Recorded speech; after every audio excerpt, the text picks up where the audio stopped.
I'm Jennie Kwon. I'm the designer behind Jennie Kwon Designs. We are in the suburbs of Los Angeles, and this is my workspace. For the majority of my life, I was trained a classical musician, collaborated with some of the most amazing geniuses I've ever met. I just kind of had this moment where I was thinking, what am I doing? You know, how can I make myself more useful and become a voice for the voiceless? And so I just kind of left music to the side and said, I'm gonna go to law. And throughout this all, I just kind of felt that every creative bone in my body was kind of dying. And when my kids came, it was the perfect sort of break to take that different direction. So I think jewelry kind of found me.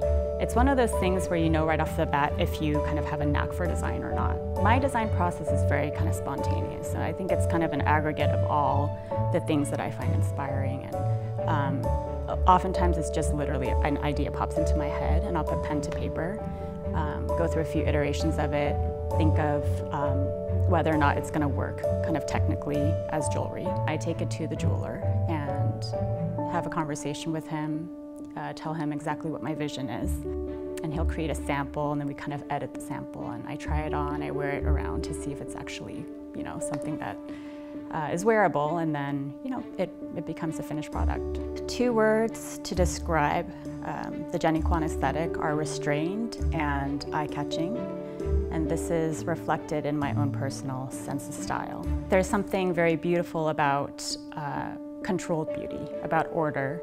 It creates this sort of beautiful tension and mystery behind things, in that everything is kind of clean and orderly and balanced, but with an underlying sort of sensuality to it. When someone tries on a piece of jewelry, they kind of have a gut reaction to it. So whether it be a kind of a gasp or some other kind of physical expression, and I think it leaves them wanting more. You know, I find inspiration in everything around me, from nature, you know, just like the magnitude and the power of its presence, yet the exacting detail of which it's composed, I think is amazing. I'm inspired by people every day, people who are passionately committed to something.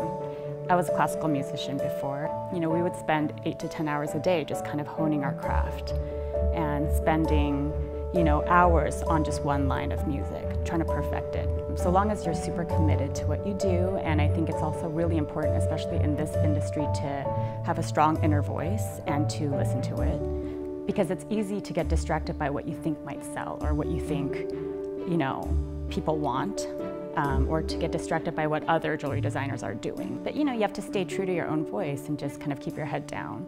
And in the end, people will sense that you're genuine.